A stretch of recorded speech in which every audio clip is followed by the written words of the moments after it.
Assalamualaikum warahmatullahi wabarakatuh. A'udzubillahi minasyaitonirrajim. Ara'aital ladzi yukadzibu biddin? Tahukah kamu siapa itu pendusta agama? Fadzalikal ladzi yad'ul yatim. Itulah orang yang menyia-nyiakan, membiarkan anak yatim. Wala yahuddu 'ala ta'amil miskin. Tak peduli kepada makanan orang miskin. Alhamdulillah di Kota Pekanbaru dalam satu bulan kita menyantuni 5-6 pondok pesantren. Satu pesantrennya setengah ton beras. Lalu kemudian fakir miskin, du'afa, disalurkan semua bekerja sama dengan sahabat-sahabat komunitas-komunitas dakwah. Anak-anak muda, bikers, dan lain sebagainya. Ibu-ibu. Bagi kita yang ingin selamat dari pendusta agama, menyantuni anak yatim, fakir miskin, bil khusus anak pesantren, supaya mereka bisa makan. Hanya makan saja. Mari kita support program Yayasan Tabung Wakaf Umat dengan transfer ke Bank Riau Kepri Syariah. Nomornya 82021666662 atau BSI 10109666666 atas nama Yayasan Tabung Wakaf Umat.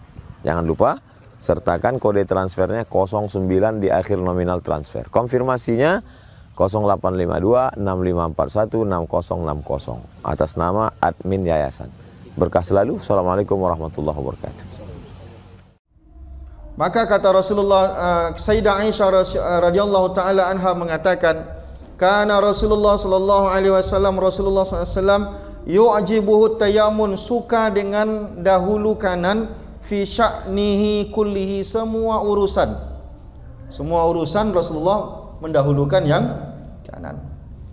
Fi tuhurihi, baik dalam bersuci, berwudu ataupun mandi wajib. Mandi wajib ada tangan kanan, ada tangan kiri. Kita biasanya membasuhkan tidak semua sekaligus. Maka organ kanan dulu, baru organ kiri. Wa tarajjulihi, begitu juga sisiran. Wa tana'ulihi, begitu juga pakai sendal. Nah, yang biasa sisiran, nah, kadang kita biasanya atas langsung. Nah, karena sisiran kita banyak macamnya. Kalau Rasulullah sisirannya kan ke belakang saja semuanya, rapi. Kalau kita kan banyak belahan-belahannya, jadi agak repot kadang. Ya, tapi upayakanlah yang kanan dulu baru yang kiri. Tapi bagaimana dengan perempuan? Apakah perempuan juga sunnah melakukan ini? Iya. Semua yang bisa dilakukan perempuan disunahkan, kecuali yang tidak ada pada perempuan. Nah, yang tidak ada perempuan tentu tidak dilakukan, karena Rasulullah selain seorang nabi, dia juga seorang laki-laki. Ada hal-hal yang perempuan tidak boleh tiru karena ini khusus laki-laki. Tapi hal yang bisa dilakukan perempuan itu harus ditiru dari Rasulullah SAW. Nah, itu dia. Di hadis lain, kanat yadu Rasulullah sallallahu alaihi wasallam al-yumna li tuhurihi wa ta'amihi. Rasulullah SAW mendahulukan kanan dalam bersuci maupun makan. Tangan Rasulullah ini, wa kanatul yusra li khalaihi, kiri untuk khala. Khala itu WC, untuk cebok segala macam. Wa makana min azza, semua yang kotor-kotor itu kiri. Nah, Rasulullah SAW kana yaj'alu yaminahu li ta'amihi wa syarabihi wa siyabihi. Rasulullah kanan pada makan, pada minum, pada pakaian. Dahulukan kanan pada minum, makan, kanan menggunakan tangan kanan minum, dan pakaian mendahulukan yang kanan. Wa yaj'alu yasarahu lima siwa zalik, yang bertentangan dengan itu baru mendahulukan kiri. Baik, ada yang diskusi masalah kanan kiri ini? Ustaz. Kalau dikeluarkan tadi kan pernah dengar kalau di kita nggak boleh apa sih rambut gondrong nanti dikira preman ya Ustaz. Kalau ini ada Ustaz, kalau orang kan berjanggut ya Ustaz. Iya. Kalau ada kok janggut identik orang tua. Jadi mau marah-marah kan jadi itu saya berdosa bagaimana Ustaz? Berdosa yang mananya nih? Jatuhnya kan tadi kan Ustaz bilang rambut. Identiknya rambut gondrong itu kan preman ya. Jadi kita jatuhnya kayak berdosa itu ya Ustaz. Atau berambut panjang itu berdosa. Nah, maksudnya ini perlu diluruskan ini. Ini kan pandangan orang. Kata Rasulullah, ma ra'ahu bihil muslim hasanun fahuwa indallah hasan. Yang baik-baik di mata orang, maka dalam agama itu di sesuatu yang baik. Wa ma ra'ahul muslimuna sayyi'an fahuwa sayyun. Yang dipandang oleh orang-orang Islam itu hal buruk, maka itu juga buruk dari mata agama. Jadi kembalinya kepada budaya. Nanti di Arab, di Indonesia, di Barat, segala macam itu semuanya beda, tidak ada yang sama. Nah, jadi sekarang saya katakan tadi, di kita orang rambut gondrong itu apa pandangan masyarakat? Oh, baik, nggak ada masalah. Ya berarti nggak ada masalah untuk dilakukan. Nah, ketika kita melakukannya karena cinta kepada Rasulullah, maka tidak ada penghalangnya. Tapi kalau seandainya bercelak kita, ternyata celak di tempat kita dianggap semacam, ini perempuan ini bercelak di tempat kita, aib bercelak. Karena ini bukan suatu keharusan, mau diikut atau tidak boleh-boleh saja, maka kita elok memilih tak usah lakukan untuk meninggalkan mudarat fitnah di situ. Paham? Jadi di tengah keluarga misalkan rambut gondrong ya tidak apa-apa laki-laki, kita mampu merapikannya dengan baik segala macam, lalu tidak menyerupai perempuan. Kita ingin lakukan persis seperti yang dilakukan oleh Rasulullah biar ada nilai ittiba di situ, ya nggak apa-apa. Dapat pahala cinta pada Rasulullah SAW. Tapi kalau seandainya gondrong biar keren, tentu tidak dapat papalah apa-apa. Ya, karena tidak ada niat baik di situ. Justru bisa dianggap tidak baik kalau seandainya di budayanya tidak baik. Nah, jadi begitu. Ada hal-hal, karena tadi apa? Yang seperti ini kan bukan hujjah. Makna bukan hujjah itu bukan dalil yang harus dilakukan. Tapi kalau mau dilakukan karena cinta, karena Rasulullah pernah melakukannya, bisa dapat bab cinta di situ, cinta kepada Rasulullah SAW. Dan itu dilakukan oleh sahabat-sahabat seperti Ibnu Umar. Ibnu Umar itu karena pernah Rasulullah lewat di suatu tempat, dia lewat di situ. Jadi pernah Rasulullah naik onta, lalu ada kayu melintang, Rasulullah menghindari. Ibnu Umar selalu lewat di situ, sekedar untuk melakukan apa yang pernah dilakukan Rasulullah. Padahal bisa milih jalan lain, dipilihnya situ supaya dia nanti kelewat situ menghindari kepalanya, karena dia pernah lihat Rasulullah menghindari pohon itu. Nah, itu kan namanya hal sebenarnya bukan suatu kesunahan untuk diikuti, tapi karena dia ada bab cinta di situ, karena cintanya dilakukan itu. Nah, jadi Ibnu Umar ini pernah Rasulullah turun dari ontanya di tempat itu, dia sering turun di situ. Padahal itu bukan sesuatu yang sunnah untuk diikuti. Tapi karena pernah lihat Rasulullah turun di situ, dia selalu turun di situ.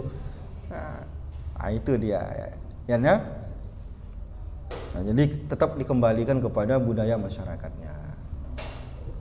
Baik, ada lagi yang ingin diskusi? Baik.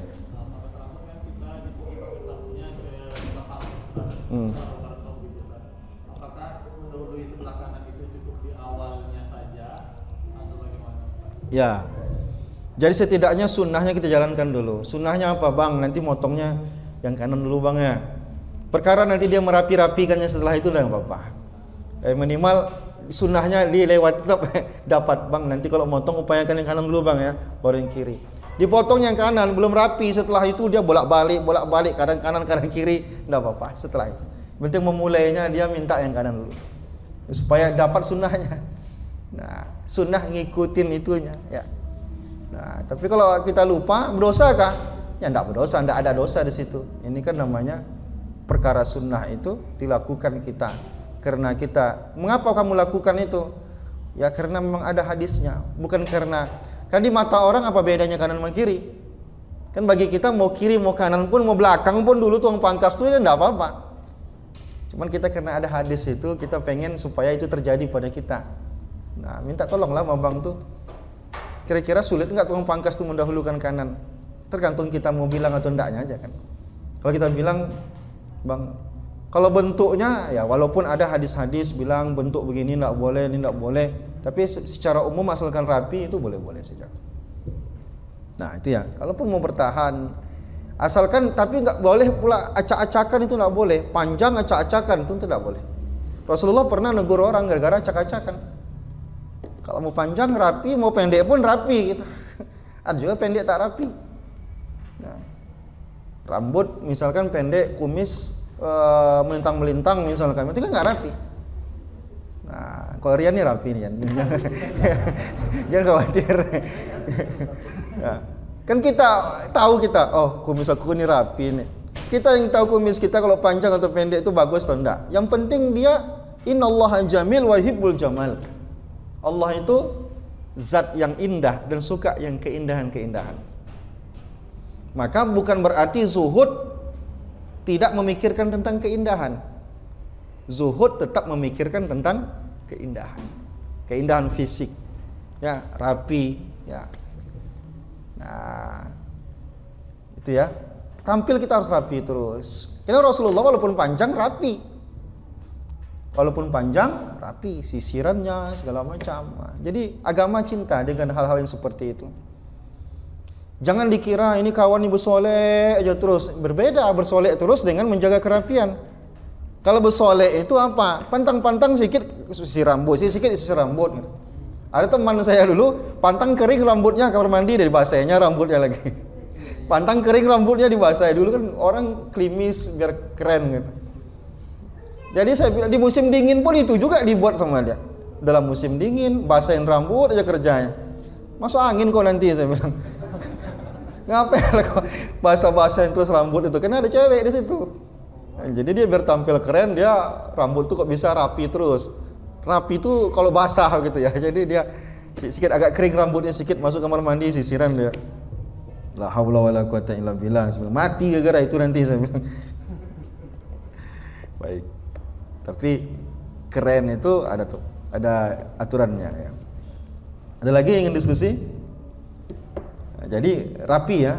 Bisa jadi anak muda itu walaupun belum menikah rapi. Apalagi kalau udah menikah, laki-laki sama seperti perempuan, tapi perempuan itu punya tanggung jawab lebih besar dibandingkan laki-laki dalam menjaga penampilan kalau udah menikah. Kalau sudah menikah, ini ibu-ibu di belakang perhatikan, pastikan suami kita senang dan ingin memeluk dan mencium kita. Gimana caranya? Wangi. Apalagi bersolek depan laki. Di situ surganya perempuan. Paham? Paham Rian? Kalau Rian tak paham tak apa-apa. Yang penting belakang paham. Nah, perempuan tuh surganya di situ. Kalau bapak-bapak laki-laki ini surganya di mana? Itu berjemur tengah panas cari duit. Jangan bersolek depan bini tapi kerja tidak masuk surga. Perempuan jangan berkeliaran tapi di rumah tidak bersolek. Bersolek, jaga penampilan. Kalau bisa agak sering diet biar suka suami lihat kita. Ya, apa lagi? Mau tidur itu maaf pakai baju itu yang seksi sedikit. Jangan banyak kali pakaian itu susah suami kita lihat kita. Itu sunnah itu, ngomongnya agak jorok kedengarannya, tapi itu sunnahnya begitu perempuan. Disitulah surga perempuan. Tapi kalau laki-laki apa? Bersolek terus dia masuk surga gara itu, enggak. Nah, beda cara masuk surga laki-laki sama perempuan. Perempuan enggak begitu ditekankan ke masjid. Karena kalau laki-laki enggak, laki-laki ditekankan ke masjid. Perempuan tak ke masjid. Kenapa? Karena nyiapkan makanan untuk suami.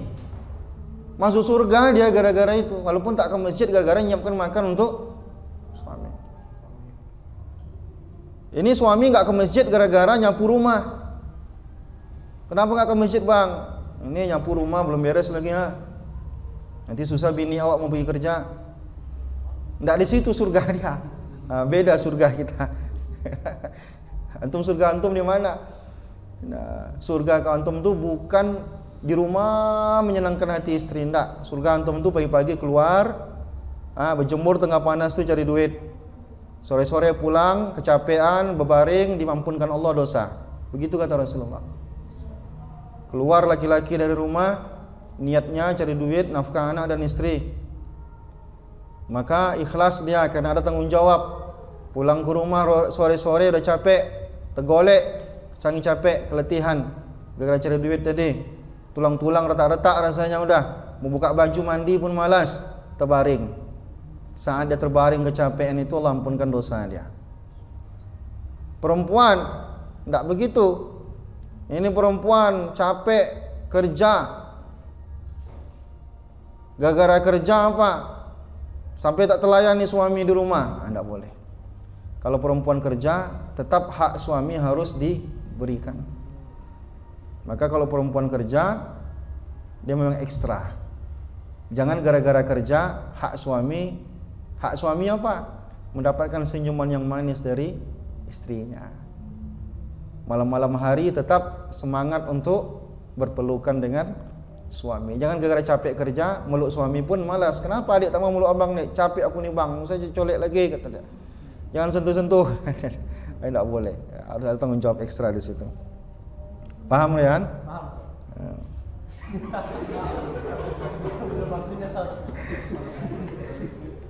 Siapa suruh Rian depan Ustaz? Ada yang tanyakan Rian? Sebenarnya ada Ustaz. Silakan tanyakan, enggak apa-apa. Biar dalam dia. Ini tentang akhwat nih ya Ustaz. Kan sekarang ini banyak nih Ustaz. Yang akhwan enggak ada yang tanyakan kalau tentang akhwan. Apa banyak nih akhwat apa kan di video bilang, ngapain kan dia kan tugas wanita tuh sebagai istri kan mencuci pakaian, maksudnya menyapu gitu Ustaz. Tapi ini akhwat ini nggak mau dia. Kalau di ngapain aku mencuci pakaian itu kan tugas seorang istri gitu. Itu suami pun harusnya dia yang mencuci pakaian bukan kaki cewek. Itu gimana Ustaz? Iya, memang secara fikih tak wajib perempuan ini menyediakan makan, cuci baju, tak wajib hukumnya. Itu adalah bentuk berbaktinya dia kepada suaminya, karena dia pengen masuk surga dari situ. Tak dia lakukan, dia tak berdosa. Itu kalau bicara tentang fikihnya. Tapi kan rumah tangga ini bukan masalah fikih aja, ada bab cinta di situ, ada bab gotong royong di situ. Nanti takutnya suaminya terlalu fokus ke fikih. Kalau suami fokus ke fikih, yang wajib dia kasih makan cuma 2 mud satu hari yang wajib dia kasih makan istrinya itu. Habislah istri itu tak dapat duit untuk beli-beli apa nanti. Yang penting kasih makan dah selesai gitu. Berapalah? 30.000 cukup satu hari. Mau kayak gitu perempuan itu. Dia melawan sama suaminya. Aku enggak mau, aku fikihnya boleh kok, aku tak mau. Dia apa-apa. Nanti suaminya bilang juga, kewajiban aku juga cuma kasih beras saja, jangan. Jangan. Kalau masalah rumah tangga, jangan masalah fikih yang dikedepankan. Tapi ada bab cinta di situ. Ada bab gotong royong suami istri di situ. Suami kan capek dia kerja, cari duit segala macam ya. Walaupun istri juga ada juga yang kerja. Tapi kan tabiat laki-laki di tempat kita ini kan enggak mencuci dia. Perempuan di situ. Biarlah perempuan ini dapat pahala di situ, biar masuk surga dia. Saat dia mencuci pakaian suaminya itu, pahalanya besar. Makin mudah dia masuk surga. Tapi kalau masalah fikihnya ya memang tidak wajib. Ada lagi? Tanyakan.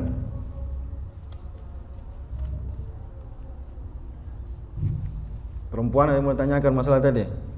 Atau ada yang mau protes? Babu ma yaqulu iza khala'a saubahu li ghuslin aw namin aw nahwihima.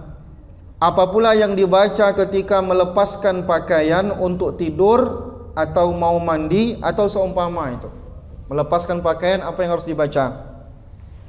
An Anas radhiyallahu taala anhu qala, Anas bin Malik radhiyallahu taala anhu mengatakan, qala Rasulullah sallallahu alaihi wasallam, Rasulullah bersabda, satru, penutup, penghalang, ma baina ayunil jinni, antara mata pandangan jin, wa aurati bani Adam, dan aurat anak cucu Nabi Adam. Ini apa? Jadi ketika kita buka pakaian, kalau kita tak baca ini, maka jin akan melihat aurat-aurat kita. Ketika kita di WC, ketika kita mandi, segala macam. Ayyakula rajulul muslimu iza arada an yatraha siyabahu. Caranya supaya jangan terlihat oleh jin Maka ketika melepaskan pakaian itu bacanya apa? Pendek aja, jadi nggak perlu saya tulis. Bismillahillazi la ilaha illahu. Tulis saja lah. Gak usah, capek dia nanti.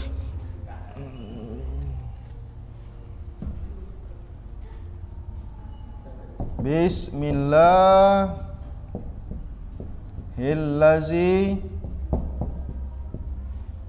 Terbaca itu Bismillahillazi la ilaha illa. Ini ketika melepaskan.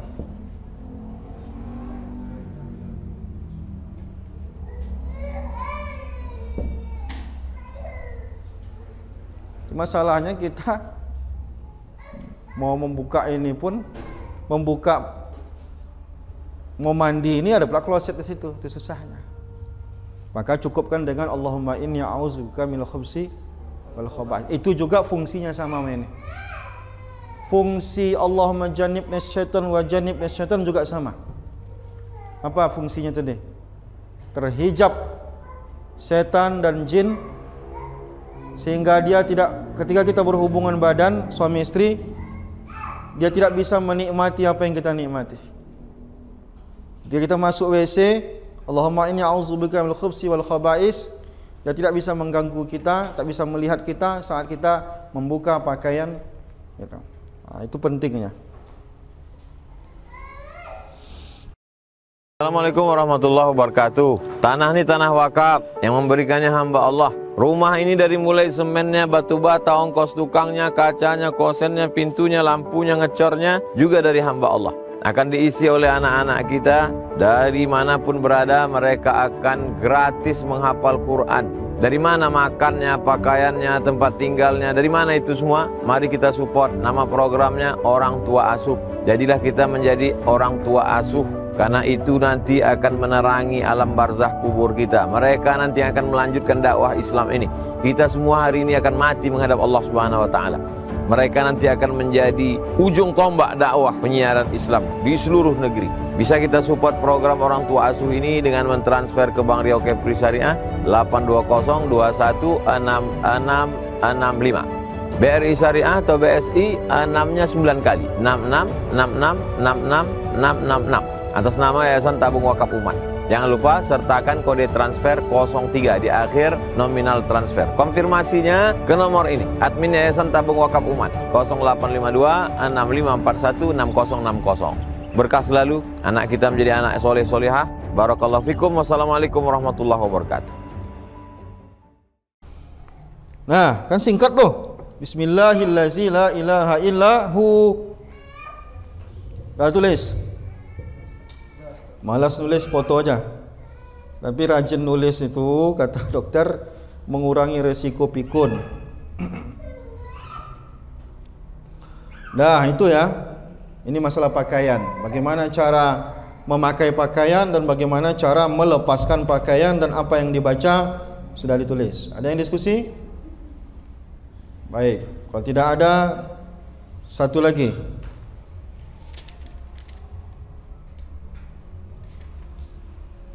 Babu, sampai jam berapa kita nih? Sampai jam berapa? Biasanya sampai jam berapa Ustaz yang lain? Setengah 10. Babu bab ma yaqulu, apa yang dibaca hala khurujihi min baitihi, saat keluar dari rumah. Ini penting juga. Ada orang kata dia disesatkan bunian, kata dia. Tak baca doa juga. Kan jin itu, bisa disesatkan kita oleh jin. Dan banyak gangguan-gangguan di jalan kadang, karena memang kita tidak keluar dengan cara yang benar. Rawaina an Ummi Salamah radhiyallahu anha, diriwayatkan oleh Ummu Salamah. Ummu Salamah ini namanya Hindun. Ya. Anna Nabiyya sallallahu alaihi wasallam kana iza kharaja min baitihi, Rasulullah sallam kalau keluar dari rumah apa yang dia baca? Ini agak panjang pula ini. Bismillahi tawakkaltu 'ala Allahi. Allahumma inni a'udzubika an adilla au udal au azilla au uzal au azlima au uzlam au ajlaha au yujhal alayya. Ini penting dibaca ini. Supaya jangan terjadi tadi disesatkan hantu lah apalah di jalan. Baik hantu maupun orang yang kelakuannya macam hantu. Ya. Apalagi kalau saya dulu sering itu. Ya, ada orang-orang di tempat-tempat tertentu kalau kita nanya tempat sama dia pasti disesatkan yang kita. Ke sana kata dia sengaja ngerjain kita. Ya, jadi supaya terjaga kita, apalagi ini yang suka naik-naik gunung segala macam. Di hutan tuh entah apa-apa yang ada di situ. Ya, keluar dari rumah ini jangan lupa dibaca ini. Hapus Yan, biar kita tulis. Yang singkatnya apa? Yang singkatnya bismillahi tawakkaltu 'alallahi la haula wala quwata illa. Ini yang biasa antum baca pasti kan? Nah, ini juga bagus dibaca. Tapi ada satu bacaan lagi. Ya, agar kita bisa terlindungi di saat kita berada di luar rumah. Karena resiko berada di luar rumah itu kan besar. Ya. Apa-apa saya banyak nulis. Spidol ada yang bagus kan? Gak ada duit beli spidol. Anu koordinatornya. Bismillah. Allah. Siapa koordinator kajian?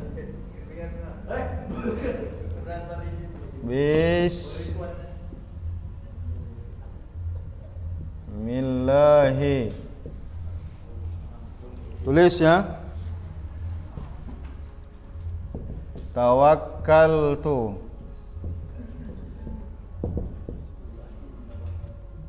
'alallahi. Ini hafal kan? Bismillahi tawakkaltu 'alallahi.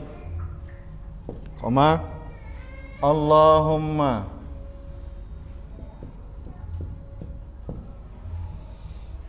inni a'udzubika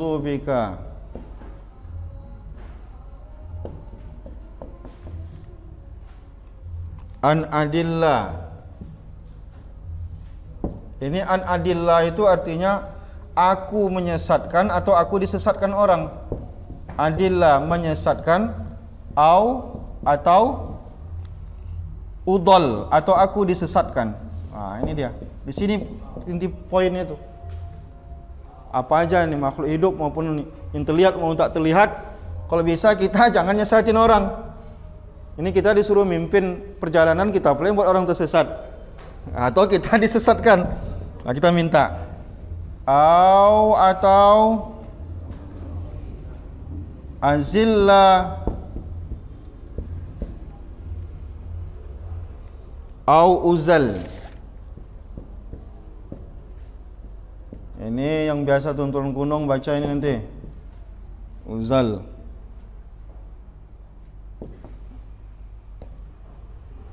Atau azlim. Azlim ini dianiaya orang di luar rumah. Copet atau apa.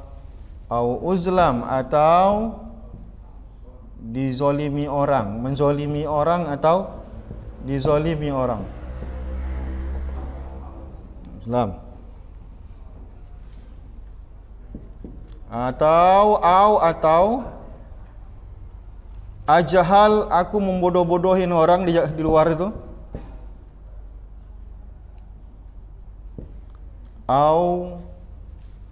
Banyak itu artinya atau itu. Yujhal alayya.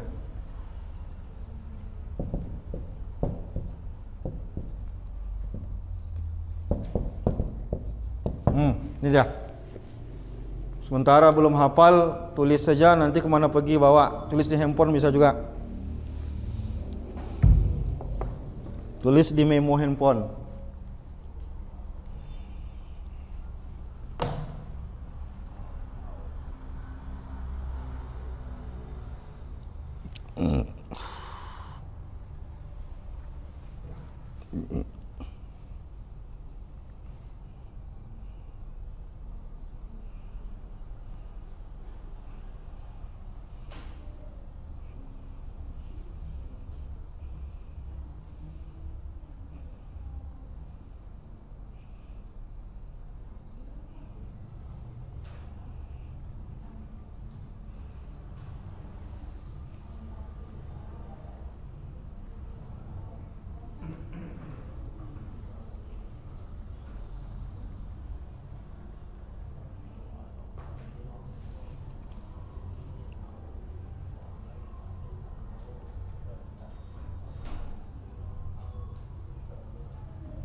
Udah?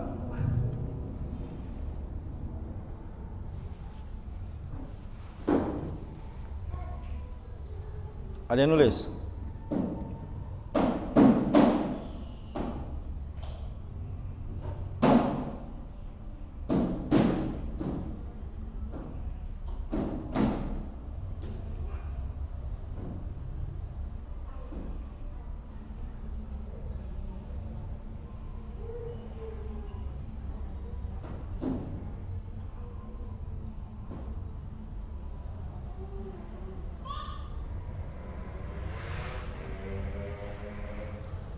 Jadi kalau artinya itu apa?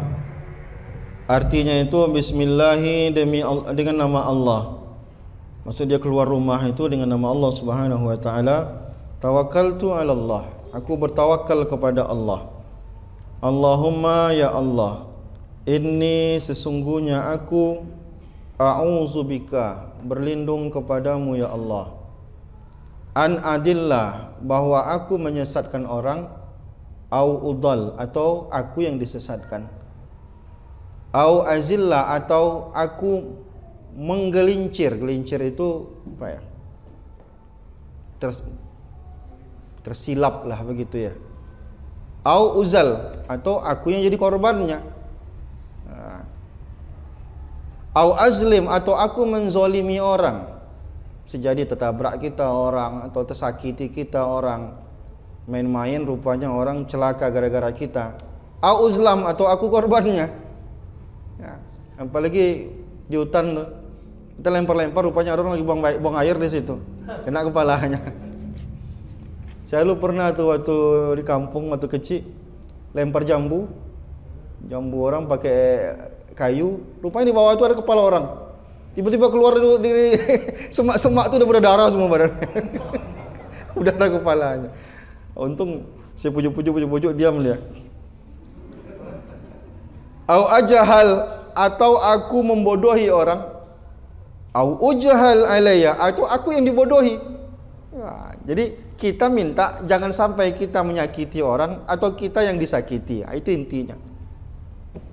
Nah, baca ini, apalagi mau safar jauh, perjalanan jauh, mau masuk hutan ataupun masuk kampung orang, penting ini baca ini. Tapi bismillahnya itu kata kuncinya. Bismillah itu menjadi kata kunci. Masuk kampung orang, tak kenal-kenal orangnya, kalau mau makan itu bismillah itu jangan lupa. Bismillahillazi la yadurru ma'asmihi syai'un fil ardi wala fis sama' wa huwas samiul alim. Baca supaya dijaga Allah kita tidak tahu hati orang. Kadang kita meludah depan orang, kita tidak ada niat menyepelekan dia, tapi tiba sakit hati dia habis itu dari jauh entah apa yang dimasukkannya ke makanan kita. Jadi baca itu. Nah itu dia. Terakhir, babu ma yaqulu iza dakhala baitahu. Masuk rumah apa pula yang dibaca? Ini agak banyak ini. Yustahabbu disunnahkan ayyakula membaca bismillahi.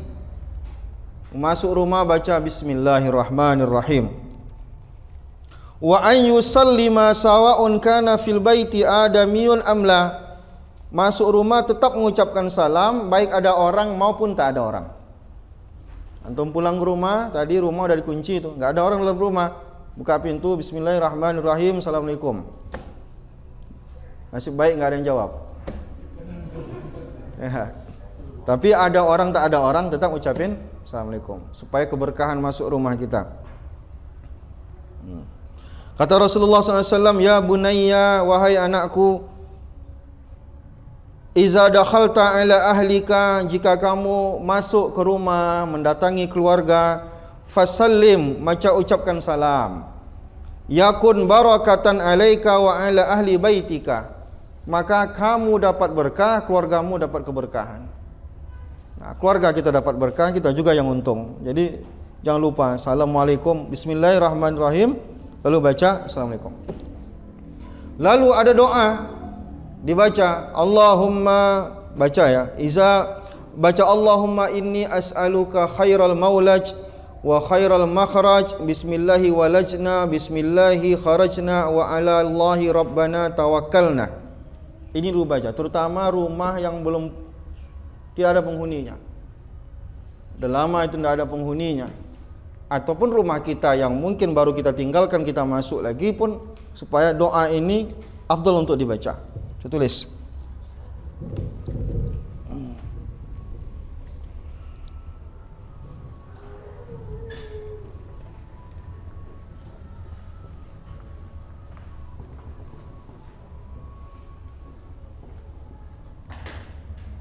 Allahumma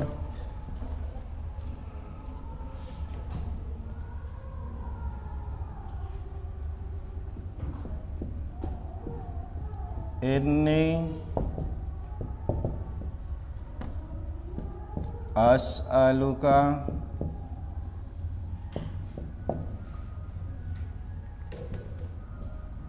kalau ada orang minta doa masuk rumah baru, baca ini khairal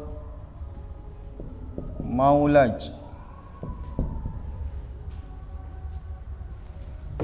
wa khairal makhraj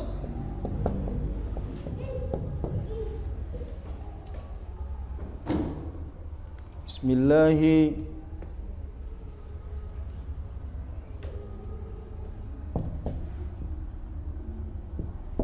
bismillahi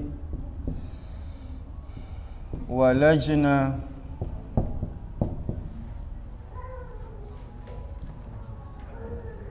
wa bismillahi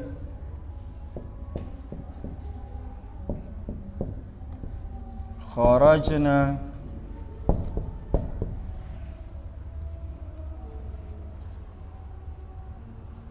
wa 'ala Allahi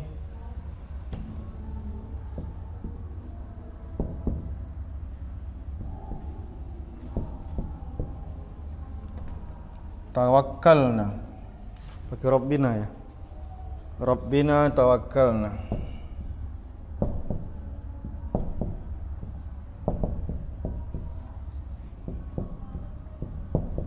Nah, itu dia. Masuk rumah, baca itu. Allahumma inni a'udzubika khairal maulaj wa khairal makhraj.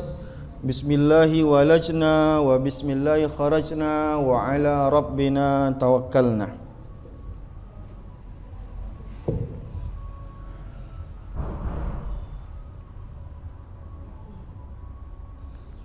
Setelah ini baru ngucapin salam, ya.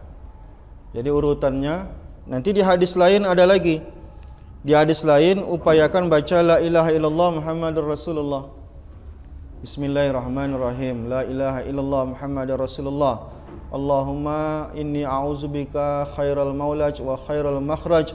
Bismillahi walajna wa bismillahi kharajna wa ala rabbina tawakkalna. Setelah baca itu semua baru masuk ucapkan Assalamualaikum warahmatullahi wabarakatuh. Nah, itu dia. Urutannya begitu. Baik, sambil tulis ada yang diskusi sebelum kita tutup kajian ini, silakan. Silakan, Bro. Seandainya kita pergi ke suatu tempat, tapi di tempat itu ada adat kebiasaannya, kalau mau masuk hutan atau mendaki gunung ada ritual. Pergi ke tetua nanti dikasihnya apa yang dikasihnya itu? Jadi dikasihnya apa? Nasihat. Jampi-jampi atau apa? Itu gimana, Ustaz? Jampi-jampi ini apa isi jampi-jampi itu? Misalkan jampi-jampi itu dia kita nyebutnya jampi-jampi tapi isinya doa misalkan. Kita tidak tahu tapi misalkan jampi-jampinya itu semoga dijauhkan dari ini. Itu maksudnya. Ya tidak apa-apa, dia macam doa jadinya. Tapi kalau ada mantra-mantra di situ baru tidak boleh. Nah, mantra-mantra yang menurut kita di situ ada makna-makna manggil-manggil setan atau apa di situ, itu baru tak boleh. Tapi kalau menurut kita jampi-jampi ini, kalau kita baca-baca isinya doa, ya tidak apa-apa. Yang tak boleh itu kan kalau redaksinya ada Nanti hal-hal yang berbau kesyirikan. Wahai penunggu hantu, jagalah saya dari kesesatan-kesesatan di hutan ini misalkan. Ya itu namanya, itu ada bau kesyirikan di situ. Maka baru tidak boleh. Nah, jadi jampi-jampi, kalau kita nyebutnya jampi-jampi, tapi mungkin bisa jadi kita nyebut jampi-jampi tapi isinya doa. Kita mintanya kepada Allah misalkan. Tapi redaksinya tidak berbahasa Arab, ya tidak apa-apa. Nah itu ya. Nah, itu dia.